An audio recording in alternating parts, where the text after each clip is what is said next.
Welcome to Dodgers Daily. Casey Porter here. So glad that you decided to tune in. Fans, today we have a very, very, very special guest, right-handed pitching prospect in the Dodgers organization. Cam Day joins Dodgers Daily. I know Cam, not as happy as you possibly could be. That was a rough game last night. I followed it all the way up till about 1:30 p.m., 1:30 a.m. my time here in Oklahoma. Oh, Utah, the Holy War, dropped to BYU last night, man. That was tough. It's a long history of us winning that. So yeah, for us to drop that game on a controversial call kind of sucks, but it's part of the game. You win some, you lose some. Absolutely. Do you have any memories of that stick out about the Holy War on the baseball field?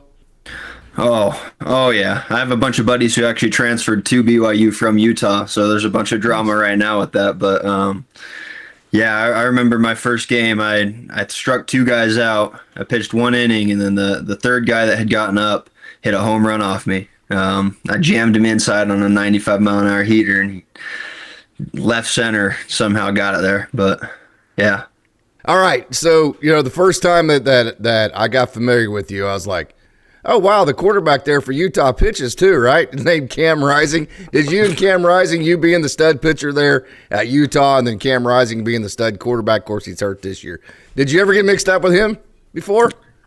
I had some people who thought during like our classes just around campus a couple times, but for the most part, it was pretty well known who we were. He's got long, dark hair, and I got red, curly hair, so not too many mix-ups. All right, late in high school, you were a pretty big deal coming out of high school. You had scouts that followed you all throughout high school. So tell us what it was like, being in Utah like that and having to pitch in front of so many scouts and getting so much attention so early in your career. It was really interesting. My junior year was COVID, so before that, I didn't have a bunch of scouts coming to the games. It was still kind of early. I just committed to Utah, and right after COVID, that senior year, that's when it really started to pop off, and I started to throw a little bit harder, and the pitches got better, and really got some attraction from those scouts. So what was it like as far as choosing to, hey, maybe I should pull the trigger, go pro, maybe I should go 30 miles south into Salt Lake City and play for Utah? What was that decision like? It was a really tough decision, starting with the college ball route. I wanted to play at Utah so my family could come see me play. That's always been a big thing for me. They've been my biggest supporters. So being at Utah gave me a really good opportunity for them to see me play every other weekend. So that was a tough choice to choose between that and pro ball and then moving out and not seeing them for a while. So ultimately, I think I needed to mature a little bit and wanted my family to be there to see me play. So that's why I chose the school route. I didn't put this in the question log, so I'm not exactly sure if you'll know how to answer this or not. But at Utah, they used to have one of a Dodgers player that made his debut with the Dodgers. I believe he's playing internationally right now. Andre Jackson. Did you ever hear that name? Are you familiar with Andre? Yeah, I have never met him, but I heard a lot of good stuff from past Utah coaches. Kinneberg, the former head coach, talked highly of him, and a lot of the guys in the Dodgers organization that I've talked to have really talked really well about him. So, I mean, it's cool to see a guy in the same organization as me make it and show that it doesn't matter where you come from, the smaller schools, big schools, how you play. I mean, it's just a really cool role model for me. Yeah. What's it like playing in cold weather? I've never been a fan of cold weather baseball, but I thought I'd ask somebody who actually is from Utah. I mean, I grew up in Utah, so I'm playing every spring in the cold. I love it. I personally would take the cold over the heat. That's just me. So I'm looking forward to Great Lakes and being in that cold weather. But I mean, I don't feel it too much just because I've grown up in it. So, do you have any memory that I know you mentioned that the cold doesn't bother you? You'd rather it be cold than hot. Do you have any one memory of like the coldest time you've ever had to pitch in? I do, actually. It's funny too that you mentioned that because it was our first game of my senior year. We had 30 MLB scouts there. Wow. To watch me play, and it was pretty cold. It was about 40 degrees starting in the first inning, and then by the fifth inning, we actually had to cancel the game because it was snowing. Oh, geez. It was like 35 degrees. It was freezing, but Wow. that definitely stands out to me. You're definitely tougher than I am. The cold weather, man, I am just such a wimp when it comes to that. I just complain to no end when it gets to be about 50 degrees. So I love that's the cold. me. Yeah. Hey, so you're very well known for being just super, super competitive, but yet you have this real even keel to you. That's a mix that's something you really can't teach, and it's something that I get very jealous of when I see other people like that are very fiery in terms of their competitive nature, but still very even keel in their outlook of things. How did you develop that? I would say it's a big help from my dad. Growing up, he was like the only pitching coach I had. He taught me everything I knew. So being cool, calm, collected on the mound, keeping the body language in check was something that he really instilled into my progression growing up, learning and playing. But it was also something that I continued to build on with Coach Henderson at the University of Utah. That was where I learned to kind of let out my emotion a little bit in the right times. So it's always a grind too, because it's a tough thing to be consistent with. Obviously, there's a lot of things that can go bad in baseball, and Sure. you can have your ups and downs. So it's a tough piece, but I think I manage it pretty well by finding those highs and lows and just trying to stay in the middle. You were a tremendous two-way player too in high school. When did the decision come to just be a PO and do the pitcher thing only, and what went into all that decision? Oh, I loved hitting. Yeah. It was my favorite. I mean, I could switch hit, and so it was something that I really had really? to. Yeah, I was Nice. a switch hitter, and I mean, I wasn't the quickest mover in the infield, but I could field some balls, and I had the arm strength to get it across. So it was a tough decision when I went to Utah. I sat down with Coach Henderson at the U, and we talked about it for probably a good hour and a half, figuring out what the best way to go was. And I think with just the arm talent that he saw and that I had felt I had, and that I've continued to show throughout my career, I think that was just something that I wanted to really master and get better at, because I knew that's probably what I was going to do in professional baseball. I probably wasn't going to be a hitter, so I wanted to pitch, let it loose. So going to Utah, I know obviously it was about 30 miles from your house. It was, I believe, 30 miles south of Layton, where you grew up there in Utah. Other than that, take us through the reasons of Utah and then your career there. So definitely the biggest reason was my family. I wanted them to see me play. And then going off of that, it was more of the coaching staff. I met a lot of great coaches in the recruiting process. I went down to Arizona and met Jay Johnson and developed a solid relationship with him. Checkits at Santa Barbara. Oh, yeah. Oklahoma State, Oregon State University, all those big competitive schools.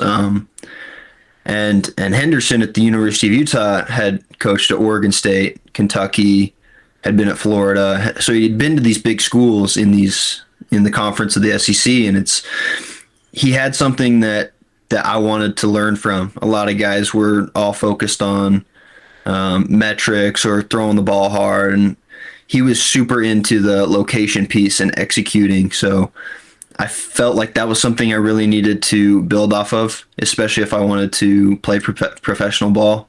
I know that's like the big challenge with hitters now, is you need to throw pitches that are good, but you also need to throw them where you need to throw them to get them out.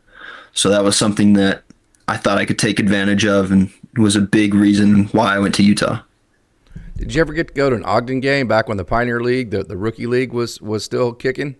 Oh yeah, I grew up going to those games. I went and watched Cody Bellinger play there a couple times. Nice. Andy Pajes, that whole group back in 2019 was the last group to come through. Austin Chubb was the manager. Yeah. I talked to Chubb actually this season about it. A lot of guys too. Ramon Troncoso, the pitching coach with the Quakes, had some good memories of that. So did that kind of give you an idea that maybe someday if I have a chance I want to be with the Dodgers? Or did the UDFA thing, were there different reasons for you signing with the Dodgers?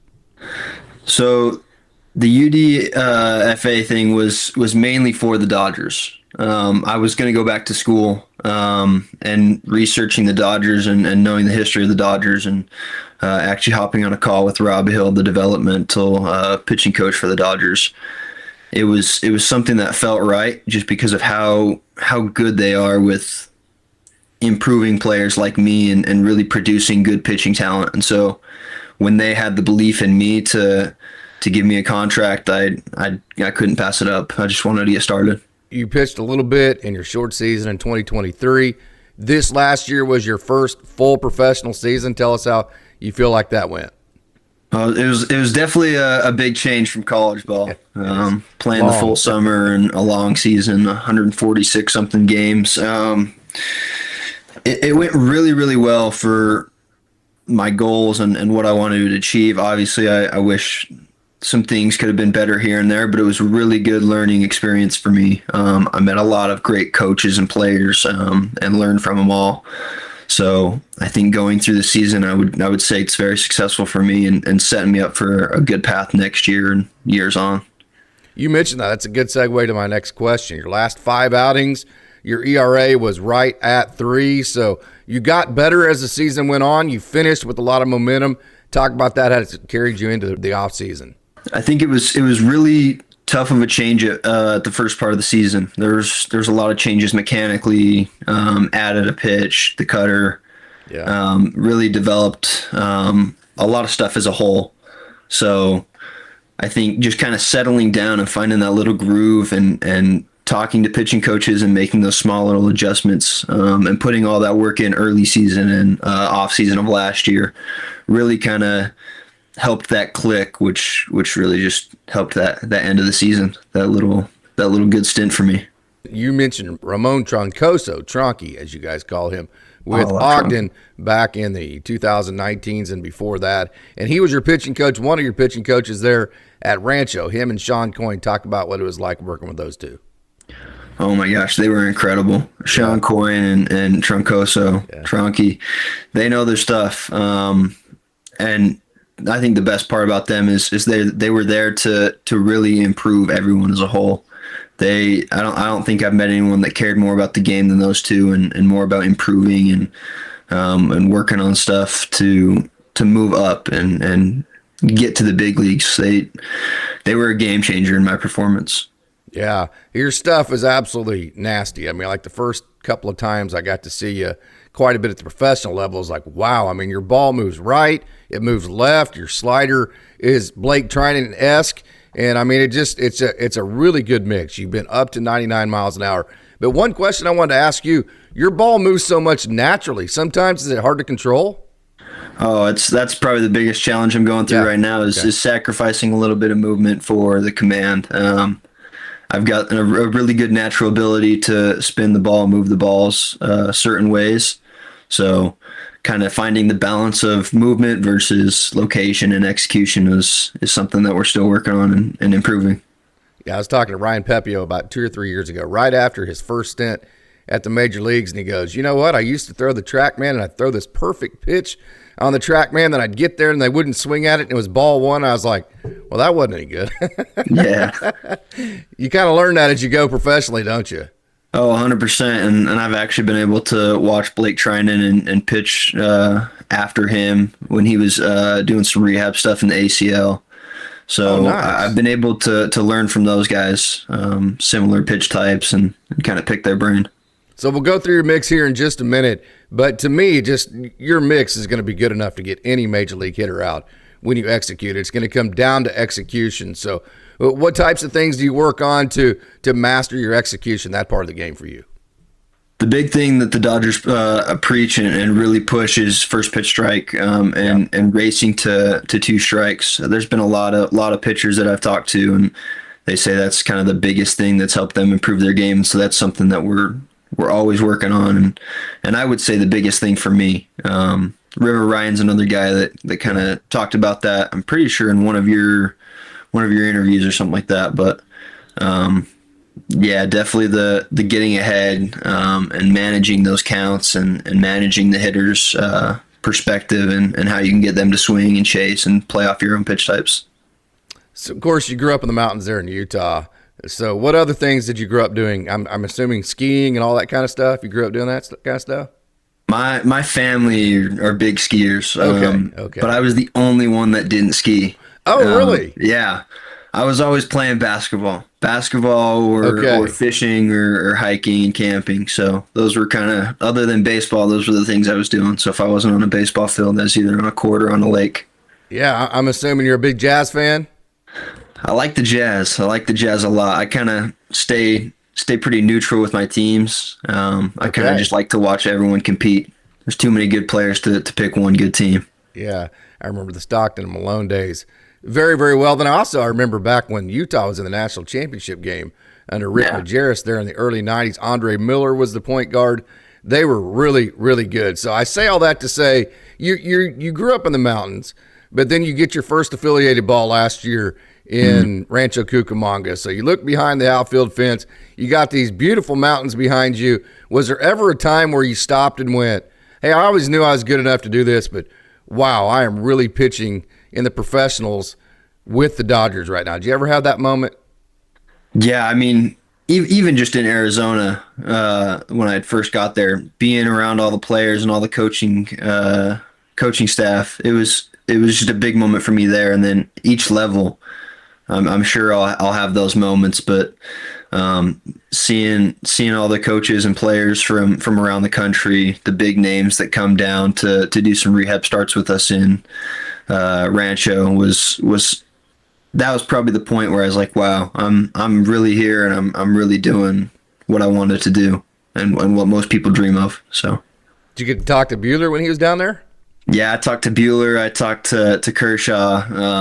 I was actually the locker that they would use. So every time a big league guy would come down, they would use my locker. So it was kind of a little in for me to get some conversations going and kind of pick their brain and just learn from them. Oh, very awesome. Okay, let's get into the good stuff.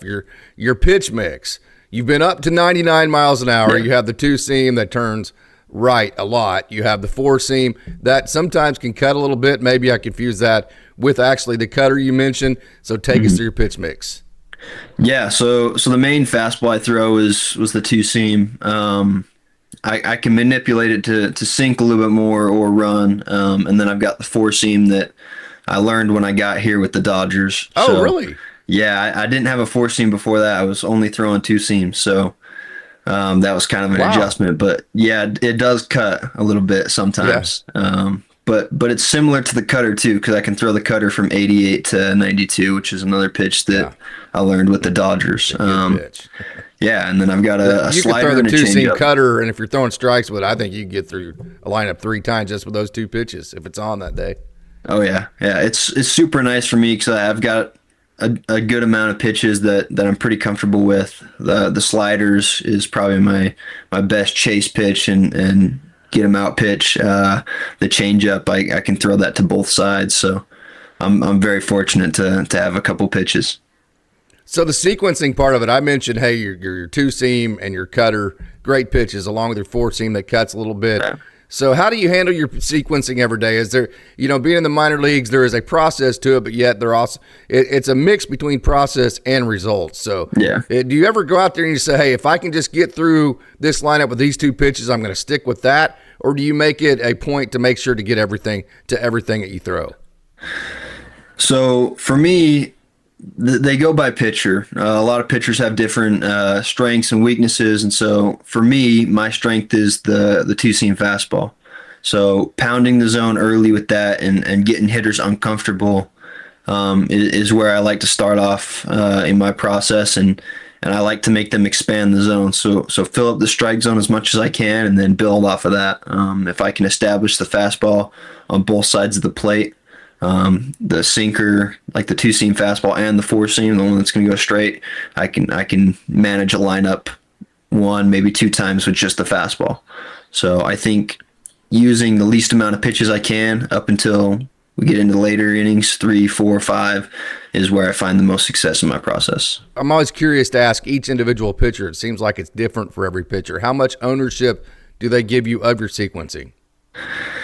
It's really up to us 100%. Okay. We have hitters meetings and pitchers meetings before the game where we go over the lineup. We have our sheets and we look at each hitter and figure out how we want to attack them. But ultimately, it's up to us and what we feel like is going to work that day and how we want to attack them. Obviously, um, people can think certain pitches are good in certain times, but I think it's all about the conviction and the pitch that you want to throw. I think that's the right pitch. So there's not too much of a set process. It's kind of just flow state with the game.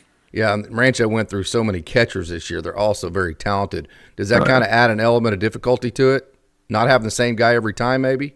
100%. It's you have to get on the same page pretty quickly. So it's tough to make those adjustments, but it's also something that's I've enjoyed. Obviously, a lot of guys might not like that because they like to have a set catcher and kind of have a good relationship with that. But I like the unknown, the uncertainty, and kind of adjusting because it makes the game harder. It makes the game more of a challenge for me. So it makes me have to perform better. So you mentioned that you were a two-seam guy in college. You've got more of a cutter. You have a four-seam now and a two-seam. And all that kind of deal. But other than that, did the Dodgers make any adjustments mechanically, sequencing, pitch mix wise? Did they make any adjustments since you become a professional? Yeah, so a big thing that they've changed, I wouldn't even say changed, but more of kind of developed and introduced for me is throwing the slider a little bit more and the four seam. I relied on the two seam a lot just because that was the only fastball I had. And so mixing in the off speeds and throwing more of those, and then instead of throwing this sinker that's going to move in and down, throwing the four seam that's going to go straight and through, maybe even cut a little bit. So it kind of gives a little bit better of a sequence for me. I get more margin of error, but yeah, I'd say that's the biggest change there. And then mechanically, it's more of just kind of getting into my lower half and using that efficiently. So a lot of guys, or I shouldn't say a lot, there are some guys that don't throw both the two-seam and the changeup because they kind of have similar movement in terms of having the right turn and also a little bit of tumble to it. How do you work that into it, having both of those pitches? It's tough. There's a lot of times where I'll throw the four seam and it kind of blends and runs back a little bit, but that's all part of throwing both those pitches, and that's what makes it so hard for guys to throw both of them. That's why most guys stick to just one. So for me, being able to move the ball real well, I can adjust and push it a little bit more than I need to get the four seam to stay straight and cut a little bit, and then throw the sinker just normal. Okay, let's talk about your offseason. Where are you at? The routine. What goals did the Dodgers give you? You carried a lot of momentum into the offseason. Your last handful of starts or so were just terrific with Rancho. So talk about your offseason, what you're doing at this time. Yeah, so I'm currently in Utah, just enjoying the time with the family and ramping back up. Did you go to the game last night? I did not. I did not. Okay. I went to a buddy's house and we all watched it. Some high school buddies of mine. So that was kind of our thing. But I'm just back home in Utah training here. I've got some good people in my corner here. The biggest challenge for me this off season was to put on some weight and strength. I'm currently 6'2", 195, and I like to be around 205. That was the goal that me and the Dodgers staff had talked about. So really, really try and crush that weightlifting part and putting on some weight and strength. And then I'll be going out to LA to train there for a couple weeks in December. And then kind of just slowly ramp up and get ready for spring training. Just continue to throw strikes and pound the zone. Bet you're looking forward to getting back out to LA, aren't you? Oh, I can't wait. Yeah. I can't wait. Okay, enough of the baseball stuff. Let's get into some fun questions. You ready? All right. Okay, so here we go. So when you sign your first multi-million-dollar contract with the Dodgers, what's the first thing that you're going to buy when money's not an issue, and what are you going to spend your money on? I've talked about this for forever with my sister. Me and my sister are super close, and I promised her when I make a big contract, I'd take her to Fiji. I'd take a family trip to Fiji. So that answers my second question of when money's no obstacle, where's your first vacation going to be, right? That's the first vacation, but I'd like to go somewhere else. I'd like to probably go to Alaska. Oh, really? And Alaska? do some fishing up there, yeah. Oh, you're going to go fishing in Alaska. What part of Alaska? Anchorage. I've got an uncle who works up there.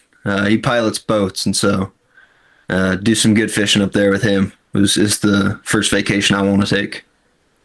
So your dad was the general manager of a painting company, Prism Paint, correct? Yeah. And so I'm sure you were his manual labor, his cheap labor as a kid, right? Oh yeah, I worked for free till I was 18. Yeah, we've all been there, man. That's kind of the fun part of growing up when your dad has a successful business like that. I was talking to Lyle Lockhart Jr. He was mentioning that with his dad's business a couple of years ago. That's hilarious, though. Okay, so did you grow up with the dream of becoming a painter or becoming a baseball player? No holds barred. Your dad might not watch this, right? Oh, he's gonna watch this for sure. But my dream was always to be like my dad. I wanted to be my dad. He was my role model. He was my hero. He's the one that got me into baseball, and he always wanted to be a baseball player. So it was kind of an easy choice for me to play baseball. But I did so much painting, I might as well be a painter.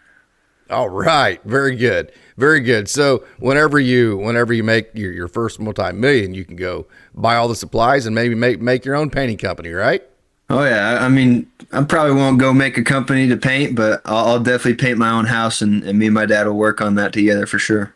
Yeah, I was talking to Justin Robleski, who is from the Atlanta area, which is a warmer area. He went to Oklahoma State as well. He was talking about playing for Great Lakes, and it was like 17 degrees and sleeting, and like everybody was trying to act tough, like they weren't cold and all that. He was like, hell with that. Get out. You just got to get out of there, right? You can wear as much clothes as you want. So when you go to Great Lakes next year and your teammates with all these international players that are from tropical climates and other guys that are just weenies when it comes to cold weather, what's the advice you're going to give them?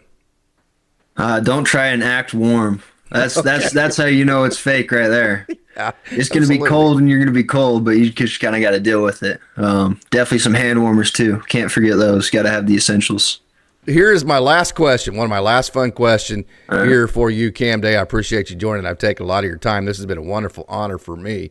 So your manager there, one of the most professional managers of all time in professional baseball, and John Shoemaker. He's just absolutely awesome.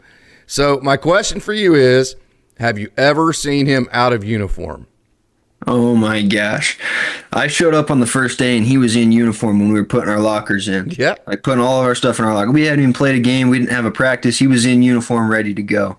The first time I saw him not in uniform was on a travel day for the All-Star break.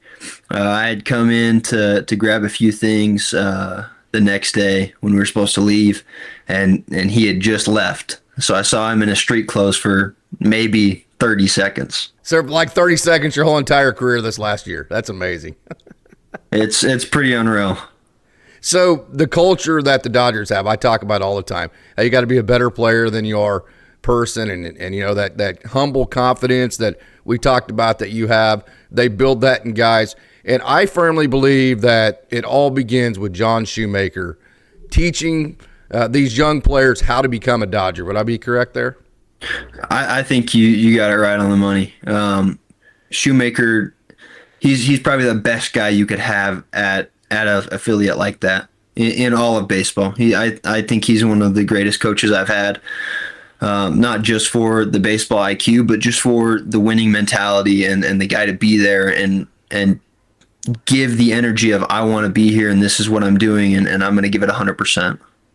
Absolutely, 100%. Hey, Cam Day, this has been such a pleasure to get to speak with you. I've been wanting to get to catch up with you for a while. I wanted to wait till the offseason till everybody got a chance to get a little bit of R&R. So, hey, any final thoughts here? No, I just appreciate you having me on, and I followed you, and I appreciate it.